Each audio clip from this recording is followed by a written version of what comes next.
Chers amis, bonsoir. Alors une petite vidéo YouTube sur le thème du ROV plutôt ce soir. Peut-être pas comme tout à fait comme d'habitude quand on parle de ROV, je ne vais pas vous montrer des plongées, des immersions, des expériences terrain. Je vais vous parler du ROV parce qu'il est sur l'établi de l'atelier, il est juste à côté de moi, on le verra tout à l'heure. Et en fait, il a subi une révision générale très poussée. On a remplacé, je vais vous montrer de suite, des pièces importantes parce qu'on soupçonnait une fuite d'eau dessus. Effectivement, il y avait une fuite qui provenait d'une de ces pièces. Et donc, ça a été fait par la société ROV Expert avec qui nous travaillons à Béziers. Et au retour du ROV, j'en ai profité puisqu'il était ouvert. Nous avons fait une grosse révision. Je vais également faire une petite modification que je vous expliquerai un petit peu plus loin dans la vidéo et que nous reverrons sûrement dans une autre vidéo mise en œuvre. Alors voilà la bête sur l'établi de l'atelier. Vous pouvez voir, il est en partie désossé. Vous l'avez certainement déjà vu dans d'autres vidéos, mais vous voyez, il lui manque son tube en métacrylate. Le tube qui est ici, qui est un tube qui est utilisé donc pour étanchéifier toute la box électronique, tout le tube électronique. Voilà, on va le laisser ici devant. Donc le gros avantage de ce type de ROV, si vous voulez, c'est qu'il est entièrement modulaire, il est entièrement... on peut accéder à toute l'électronique, il est modifiable à loisir. Donc voilà ce que ça donne. On démonte le tube, on peut mettre l'électronique à la verticale et on peut intervenir dedans à loisir. Alors j'ai fait deux petites choses. La première, c'est que je suis allé reprendre, il y a une pince sur ce ROV, pardon. Vous voyez, la voici, on appelle ça, alors chez Blue Robotics, la référence, c'est le Newton. Le Newton Gripper, c'est une pince qui a 1 degré de liberté, c'est-à-dire qui s'ouvre comme ça, comme deux doigts d'une main. Et cette pince, en fait, elle est installée, vous l'avez peut-être vu sur d'autres vidéos, elle est installée ici à l'avant du ROV. Elle pointe ici vers la sortie, là, et elle fonctionne de cette manière à la sortie du ROV. Et en fait, cette pince, depuis le retour du ROV, elle ne fonctionnait plus. Alors, elle a un fonctionnement qui est assez simple. C'est une pince qui est alimentée en électricité par la batterie du ROV qui se trouve ici dans le tube du dessous. Ça, ici, on voit qu'il y a la fiche, la XT de la batterie qui alimente le ROV pendant toute sa plongée. Cette pince est alimentée par l'électricité et ensuite elle reçoit un signal qu'on appelle un signal PWM. C'est un signal particulier en électronique, un signal numérique qui lui permet de s'ouvrir ou de se fermer, enfin qui lui donne l'ordre de s'ouvrir ou de se fermer. Effectivement, elle n'était plus alimentée, je n'avais plus d'électricité sur la pince, donc chose qui peut arriver, c'est là-dedans qu'il faut investiguer en premier, c'est sur les alimentations électriques. On a ici tous les borniers, les fils sont noirs, donc c'est tous les borniers négatifs.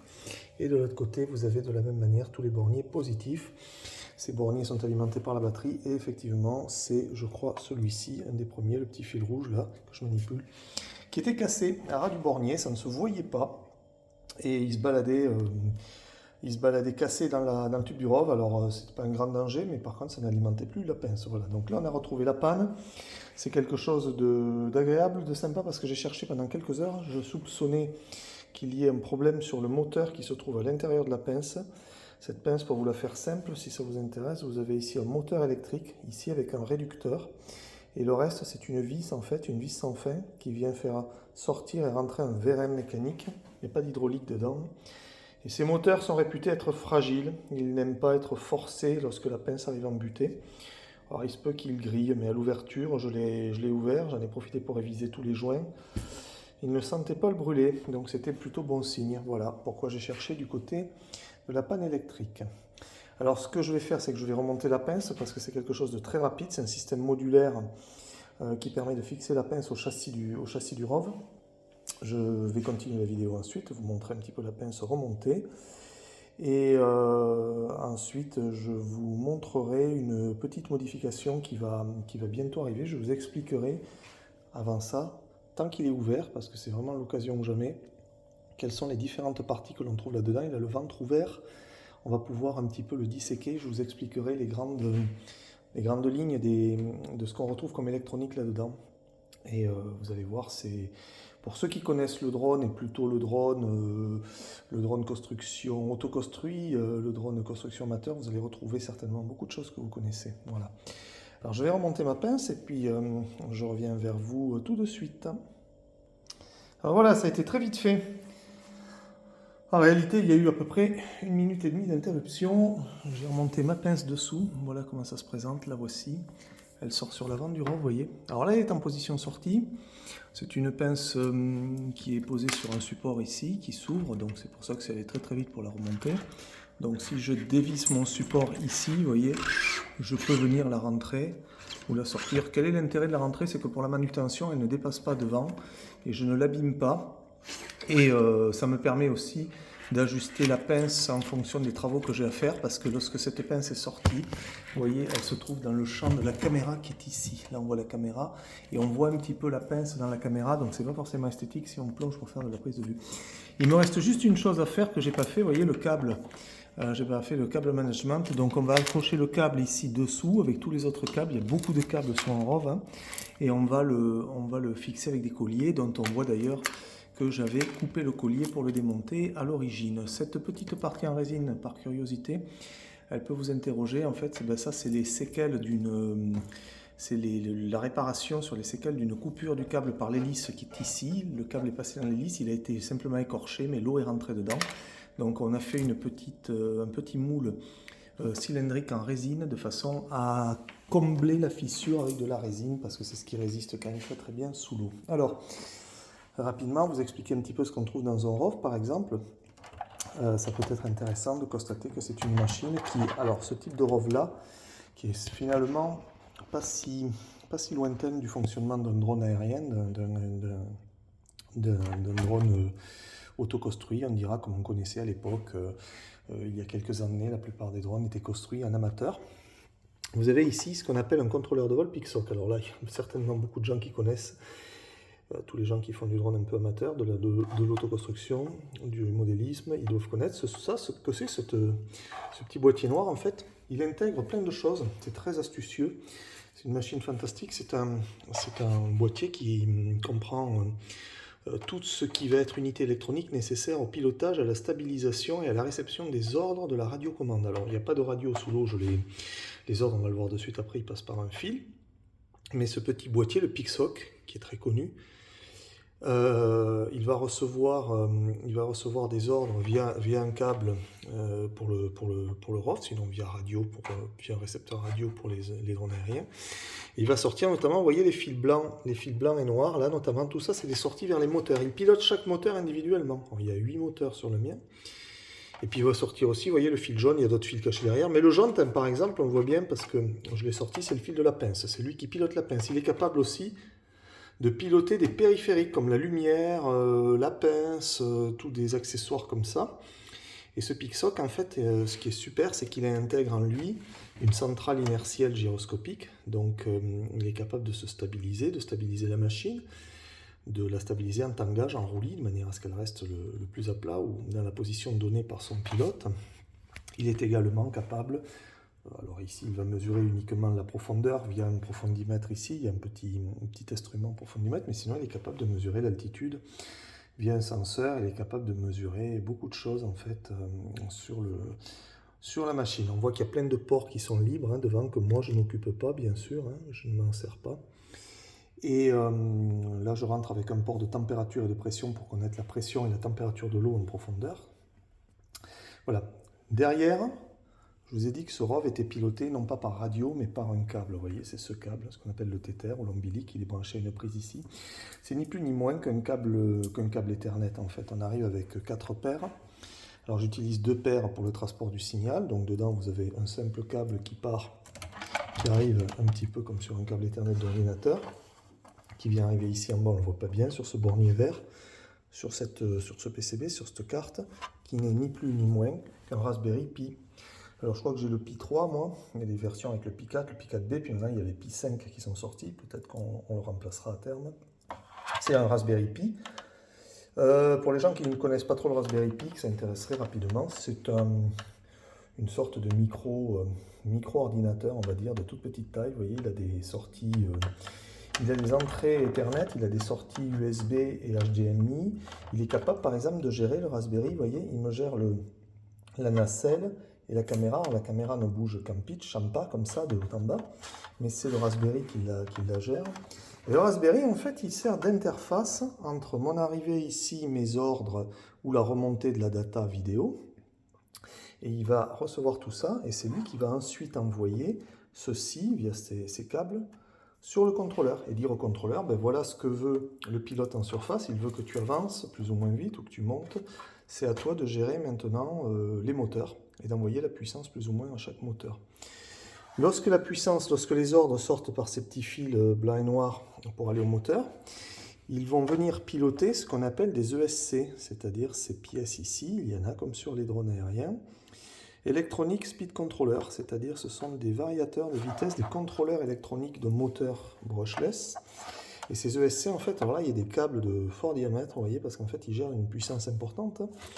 Ils sont chargés d'alimenter électriquement les 8 moteurs, qui se trouvent 4 en vertical et 4 en horizontal. Et ces ESC, en fait, alors là, on ne voit pas bien, mais il y a un câble dessous qui va directement, qui est un câble de data, donc de données, qui est raccordé au PICSOC. Et c'est via ce câble que le PICSOC pilote l'ESC, lui dit, bah écoute, dis à ton moteur d'accélérer, de ralentir, de tourner dans un sens ou dans l'autre, puisqu'ici, contrairement à un drone, les moteurs sont parfaitement réversibles en cours de plongée, puisqu'on doit pouvoir monter, descendre, avancer, reculer. Ces ESC sont alimentés directement ici par la batterie, vous voyez des câbles de fort diamètre, de manière à supporter un passage de courant d'ampères très important. Alors qu'est-ce qu'on peut trouver d'autre d'intéressant? Vous avez un gros chevelu de câbles, ça a l'air d'être un gros bazar dessous. Bon, en réalité, il y a pas mal de câbles, notamment dans ces couleurs. Vous voyez, il me reste des paires inutilisées ici, là, le marron et le blanc. Ce sont des câbles du câble Ethernet, ils arrivent à 8 câbles, j'en utilise que 4. Donc il y a des câbles de réserve. Après, il y a beaucoup ici d'alimentation électrique qui sont branchés sur ces borniers qui alimentent les petits instruments, je dirais, c'est-à-dire par exemple la lumière, puisque vous savez que devant nous avons 4 lampes de cette manière, de 1200 lumens. On alimente également l'électricité de la pince, bien sûr, pour alimenter la pince. On alimente également en électricité, ici vous avez un départ pour le sonar panoramique. Pour le système de positionnement USBL, je vous referai une vidéo là-dessus, ça mérite une vidéo à elle seule, et le sonar panoramique pareil. Et également pour quelqu'un qui est caché, alors malheureusement il est de l'autre côté, mais c'est un petit sonar, je vais essayer de vous le montrer, c'est un petit sonar dit bathymétrique, c'est-à-dire que lui il émet juste, voilà, c'est la chose qui est cachée derrière cette table, cette petite cornière noire, il émet juste un faisceau d'ultrasons vers le sol, il est chargé de mesurer, d'envoyer des pings, et il mesure la hauteur qui me sépare du sol, c'est mon altimètre. C'est très sympa parce que quand on pilote et qu'on a une eau sans grande visibilité, on sait à tout moment à combien nous sommes au-dessus du sol. Voilà. Donc tous ces câbles, en fait, il y a beaucoup de câbles de servitude sur des petits instruments comme ça. Et ça paraît un peu le bazar, je suis d'accord avec vous, c'est même franchement le bazar. Mais c'est ce genre de boulot qu'on fait l'hiver, en fait, quand on ne plonge plus. Alors moi, je vais avoir du monde qui va venir plonger encore dans peu de temps. Donc je ne sais pas si je pourrais immobiliser le robot, mais c'est ce genre de boulot qu'on fait, de faire du câble management, c'est-à-dire je vais le faire très probablement sur ce ROV, je vais tirer tous les câbles très très proprement, dans des gaines peut-être, de manière à ce que ce soit nickel. Qu'est-ce qu'on retrouve à l'arrière et quelle est la grosse opération de maintenance dont je vous parlais tout à l'heure, que j'ai fait faire chez Andreas Pinsker à ROV Expert? On retrouve des objets comme ça, là, qui sont vissés dans le flasque, vous voyez, parce que ce flasque, en fait, lui, bien sûr, il est étanche, il y a la partie en métacrylate qui vient ici. Et ces objets, ça s'appelle des presse-étoupes. Voilà. À l'époque, on appelait ça des pénétrateurs. Maintenant, c'est des presse-étoupes. Tout simplement, à l'intérieur, mon câble, il traverse cet objet noir ici. Il est serré ici. Et dans la traversée, mon câble, en fait, il est ici resserré autour d'un joint qui empêche l'eau de passer à l'intérieur du tube. Voilà. Donc, vous voyez, il a changé tous les presse-étoupes. Il y en a un paquet. C'est une opération qui est très importante, qui est très longue. Pour trouver d'ailleurs celui-ci était le coupable de la fuite, vous voyez, il n'y avait qu'un, mais il les a tous changés. Et ces presse-étoupes nous permettent de raccorder tous les câbles qui arrivent de l'extérieur. Dites-vous qu'il y a un câble par moteur, donc il y a 8 moteurs. Il y a un câble pour le sonar, il y a un câble pour le profondimètre, il y a un câble pour l'USBL, les lumières, la pince, etc., etc., etc.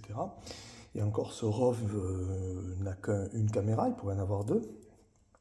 Donc très rapidement, on a beaucoup d'accessoires qui traînent et qui doivent rentrer dans ce tube électronique, d'où l'explication de la population de fils en bazar qu'il y a là-dedans. Voilà. Alors on a fait quelques tests avant de le refermer, j'ai pas mal bossé, vous voyez l'atelier en direct live, hein, je ne vous mens pas, on a pas mal bossé sur l'atelier. Quand on fait des tests sur le robot, vous avez peut-être vu l'installation dans le véhicule. En fait, j'ai pas d'ordinateur dans le véhicule, il y a un ordinateur fixe avec 3 écrans, on a la meilleure config qui soit. Donc sur le bureau, ce que je fais, c'est que je travaille avec un ordi portable qui comporte le logiciel de pilotage du robot. Ici, on est sous Linux. Qui nous a apporté beaucoup de stabilité dans la conduite du robot et dans la tenue du logiciel. J'ai ma fameuse petite interface que vous connaissez déjà sûrement de pilotage, que je récupère, que je branche sur le portable. Et voilà l'ordinateur qui a, lui, dans le fourgon, qui est à poste dans le fourgon. Là, je l'ai sorti parce que lui aussi, il a fait l'objet d'une grosse révision, d'un gros nettoyage.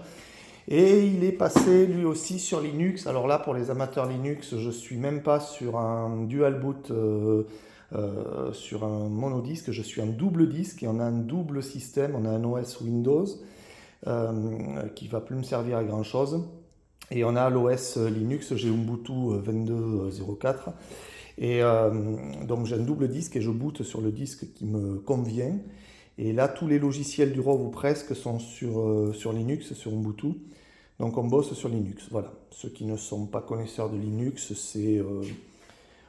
bon, quand vous y avez goûté, que vous venez de Windows, qu'est-ce que dire? C'est un peu comme la première fois que vous touchez un Mac et que vous n'avez touché que des PC. Bon, je vais devenir méchant, je m'arrête là. Alors, du coup, sur ce robot, avant de le refermer, que vous dire de plus? Pour ceux qui ne l'avaient pas beaucoup vu auparavant, je vais débrancher la prise ici pour vous montrer un peu ce qu'il y a dedans. C'est une bête qui n'est pas alimentable par radio pour les commandes puisque la radio ne traverse pas l'eau. Donc vous voyez, on arrive avec ce qu'on appelle un tether. Bon, moi j'ai ce qu'on appelle une fiche Cobalt. Il y a plusieurs fiches dedans. Côté ROV, on a son pendant.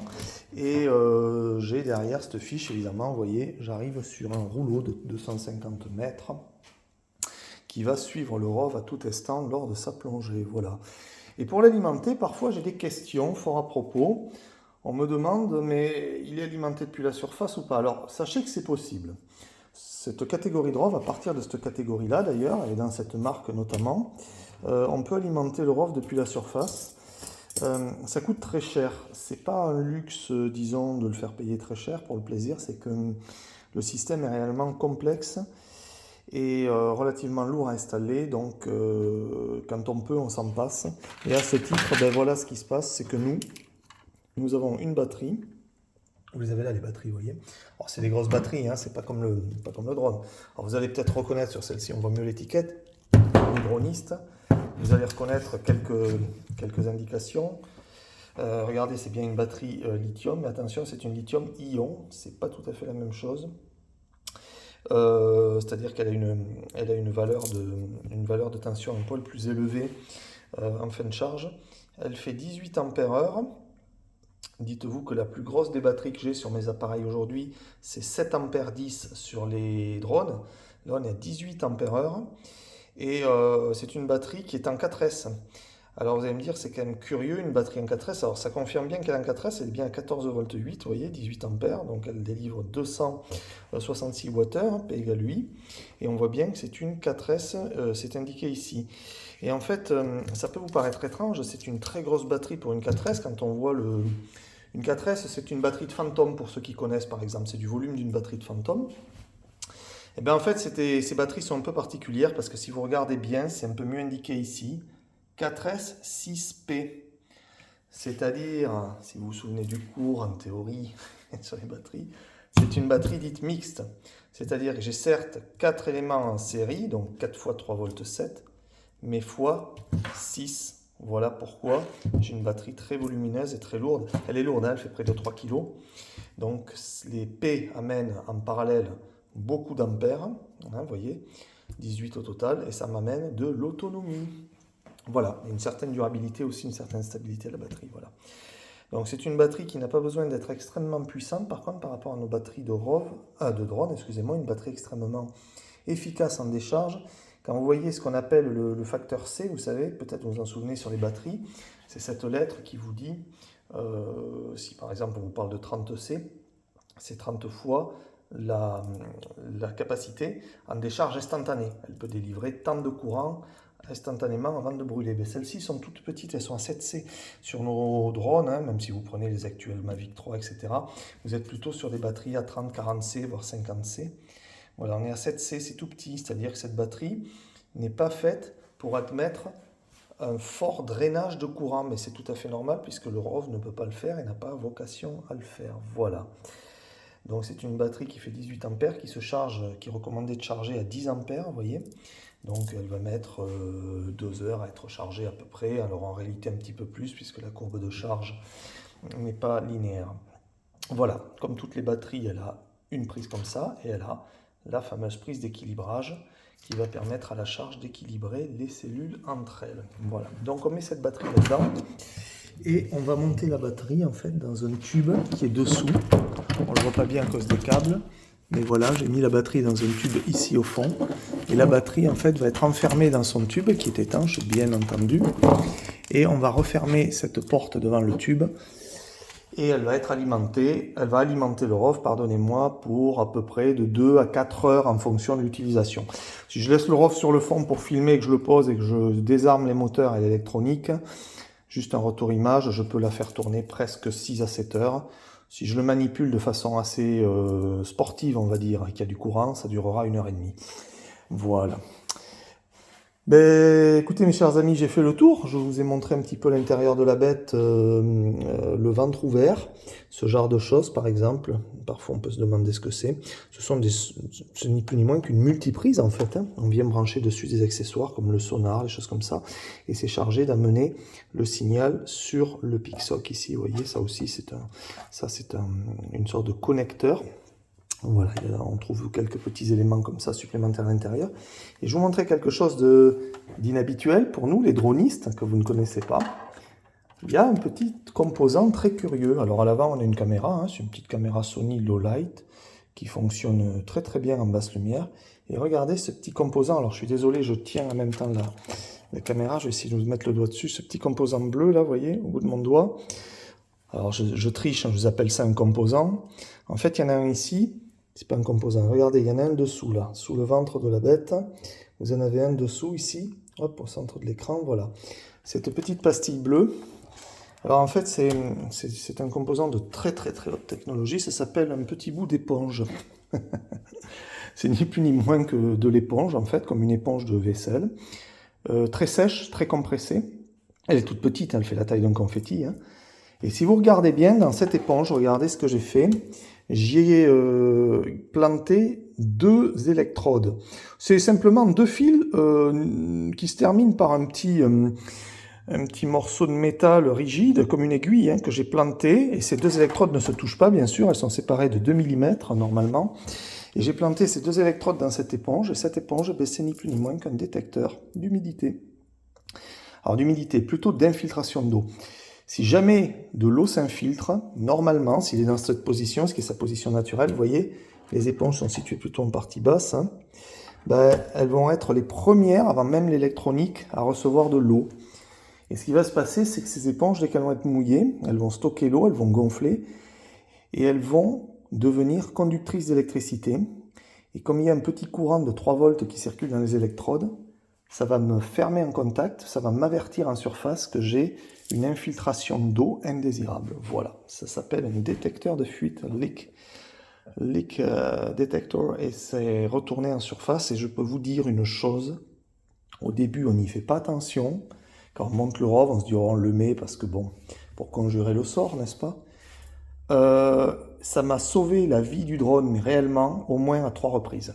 Voilà, si je n'avais pas eu ça, nous aurions continué très probablement jusqu'à ce que le tube se remplisse d'eau à peu près au tiers ou au quart et fasse court-circuiter toute l'électronique. Voilà. Donc on a eu des petites fuites, notamment celle qui a été réparée par Andreas à ROV Expert, et ça aurait fait de gros dégâts. Voilà mes amis, ben, je vais remonter la bête, je vais fermer son tube dans un petit moment.